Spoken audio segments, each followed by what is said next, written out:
Welcome to this inaugural edition of SOMA Volunteer Spotlight. I'm Dustin Dumas, and I'm here with Larry Petraccaro, and we're going to talk to him today and find out why he started with SOMAtv, how long he's been here, and some of the things he's done during his time here. So, first of all, Larry, thank you so much for being here. Oh, you're welcome.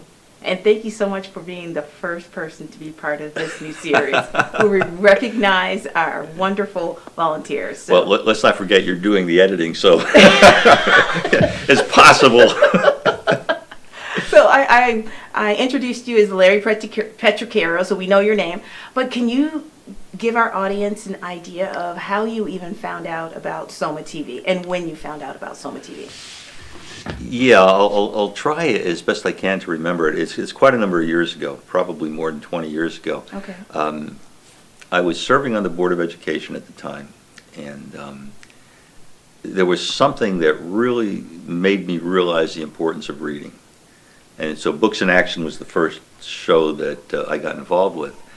And the original idea was something very different than it actually became. The original idea was that maybe I could get high school students to read on air to younger children, so that to try to help develop that love of reading and all that goes with it, because when you love to read, you have a certain curiosity and you start to learn so much about so many different things. Right. So it just seems to be so critical.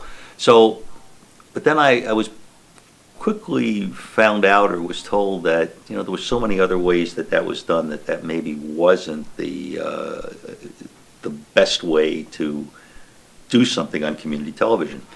And the fellow who ran a guy named Tom Jaron, I think it was, who ran the TV studio at the time, mentioned that there was a show called Books in Action, but it was really more of a title. They had maybe done one episode in a couple of years. It really wasn't a show that was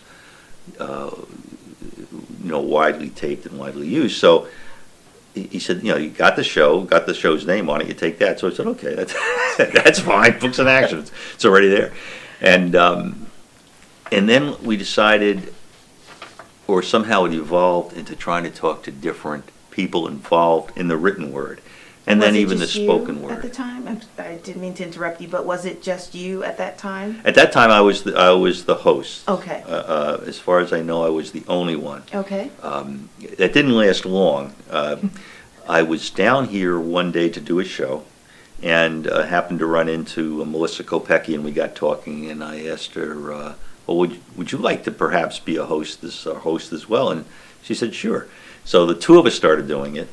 And then we picked up some other people that I thought were good at it. So at one time we had like 4 people who would be willing to host this show on Books in Action. And I think that's one of the reasons it's had the longevity it's had, is because there was that kind of variety. There were other people, and it was just a nice way to do things. It's always better to have other people, from my point of view, always better to have other people involved. So I glommed onto the title that was already there, and somebody said to me, you ought to have some music for it. And I said, huh?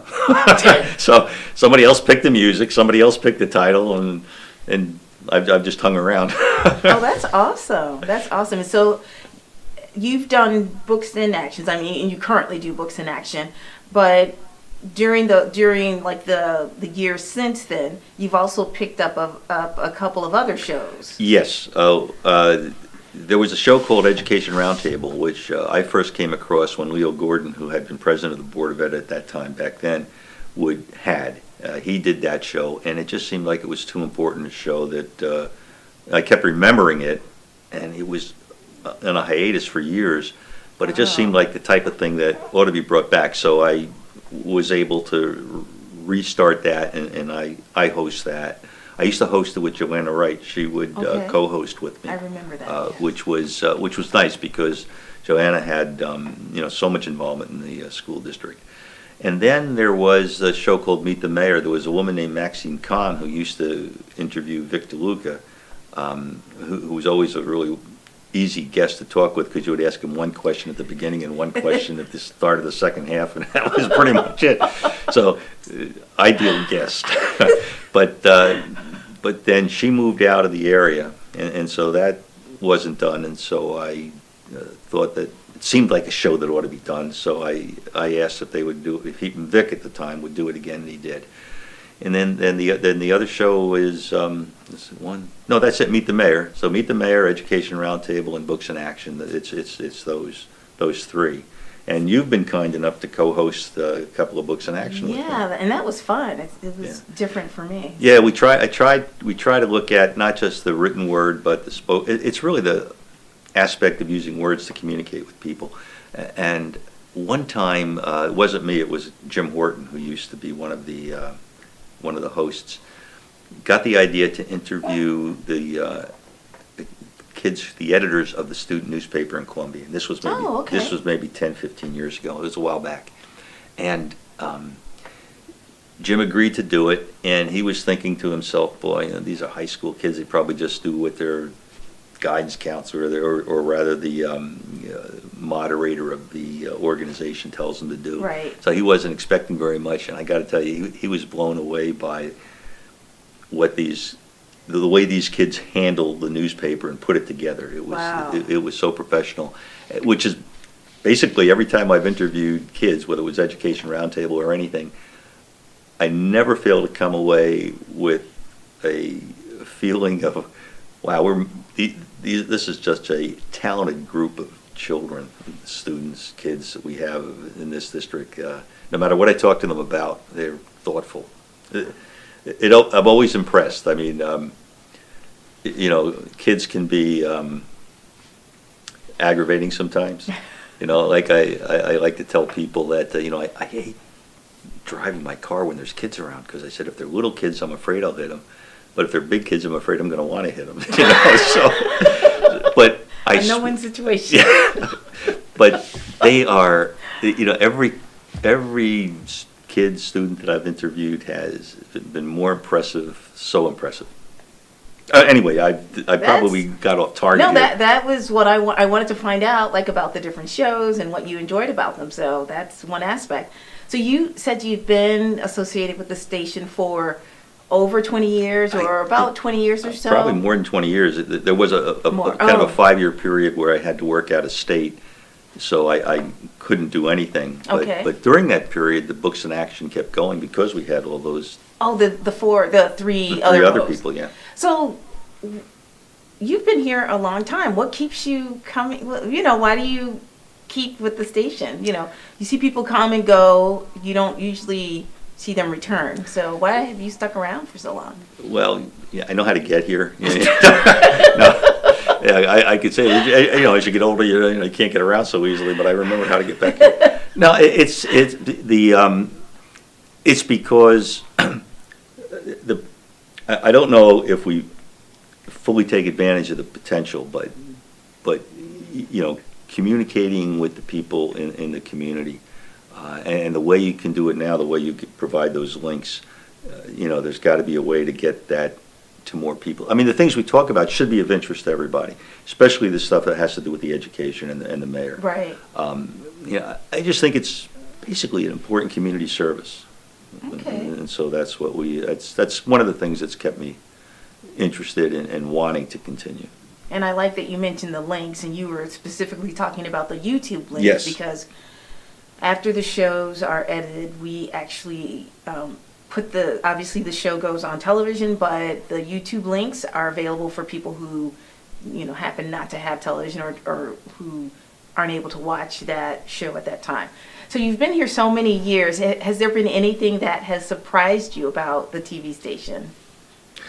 Well, not so much the TV station, but in doing the shows, as I said, the kids. Oh, okay. That really surprised me. I wasn't expecting the degree of intelligence, sophistication, perception that all of these kids, and we've talked to these kids about racism in the schools. We've talked to the kids that did the newspaper, and it's and I talked to a whole bunch of little kids about different books. One time we had a Harry Potter show. We had kids maybe from the 1st or 2nd grade on up, And I remember one time talking to these group of kids, and they must have been first, second, or third graders. They were young. And I was asking them their favorite book, and this one little boy says to me, New Jersey Transit Rail Operations Manual. So, okay. It's random. That's random. It was kind of random, but that's what he liked. But that's always been one of the things I enjoy the most was getting to talk to the kids, because I do think we quite often underestimate them as adults. I think we tend to think their opinions aren't worth much, and that's so wrong.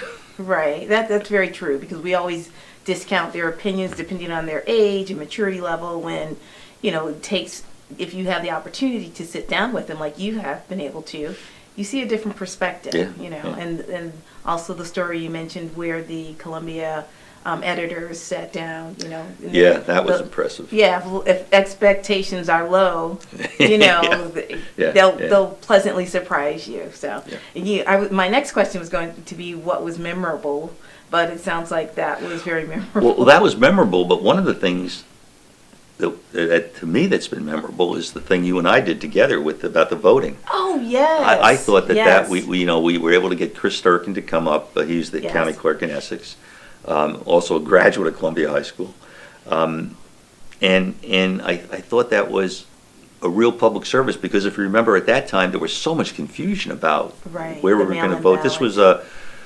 was this 2020 This or was 2020? 2020, yes. And then you put together all those other little pieces with people The talking in different PSAs. languages, and I had a Yeah. neighbor who spoke Nepali, and so I don't know how many different languages we had, but that, to me, that was so almost emblematic of the kind of things that we can do, Right. for our community. And I thought that's one of the things that's memorable, and I got to thank you for that. You know what? I'm glad you mentioned the vignettes of the PSAs, and because you're right, it's very memorable, because it's also the first time our station has ever won an award. I didn't even, when we were talking, I just thought about that. Of course, I know that, but I didn't associate that with the memory that you would find the most memorable. Yeah, I think that was just a wonderful thing. That was such a that we fun. did. That was fun. And it was too. fun. Yeah, it was a lot of fun. Yeah.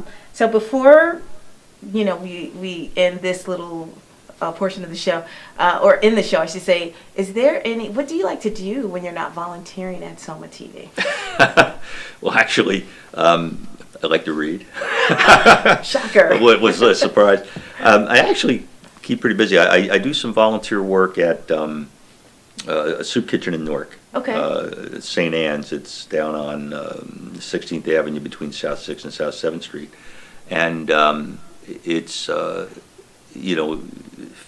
providing food and not shelter, but food and clothing and so forth to some of the local people in the community.